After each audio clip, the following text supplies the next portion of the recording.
Russia's political and business leaders were quick to chalk up the recent summit with U.S. President Donald Trump as a victory for Vladimir Putin. Now some fear Putin may have overplayed a winning hand, and are bracing for a U.S. sanctions backlash.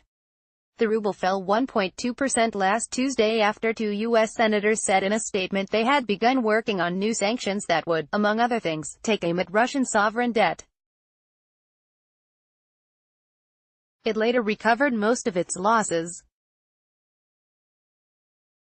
While the sanctions proposed by Republican Lindsey Graham and Democrat Bob Menendez were seen by most political risk analysts as unlikely in the near term, new curbs contemplated by other U.S. lawmakers targeting the energy and metals sectors are more realistic, they say. There was hope that dialogue would start after the talks between Putin and Trump. But the reaction inside the United States is blocking any dialogue, said one billionaire included in January on a U.S. Treasury list of people deemed too close to the Kremlin, some of whom were later hit with sanctions. The threat of wider sanctions has grown, the businessman told Reuters, declining to be named because of the subject's sensitivity.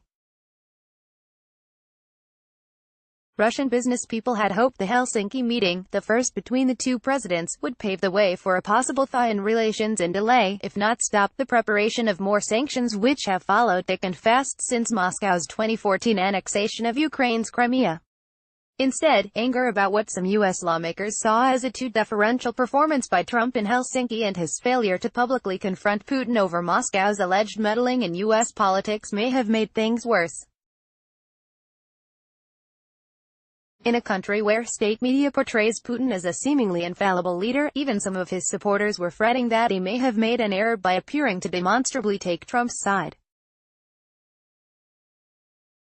In Helsinki, Putin said for the first time that he had wanted Trump to win the 2016 U.S. presidential election, and after the summit complained about political forces in the United States trying to undermine the meeting's outcome.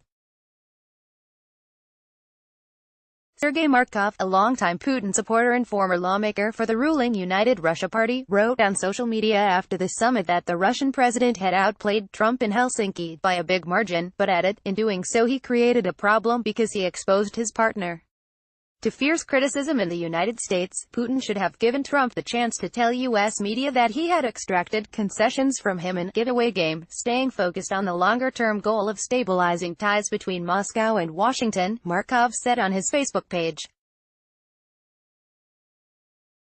Instead, Putin appeared dominant, while Trump was deemed by U.S. critics as overly friendly to Russia and possibly even treasonous when he gave credence to Putin's denials of meddling in the 2016 election despite U.S. intelligence findings to the contrary. Many Republicans joined Democrats in criticizing Trump's performance. With an eye on U.S. midterm elections in November, a bipartisan group of senators is pushing the Deter Act legislation, putting Putin on notice that his country would be hit with more U.S. sanctions if Russia interferes in future polls. It was unclear how quickly that and other proposals could advance with U.S. Congress's summer recess looming. But the business and financial community in Russia is still worried.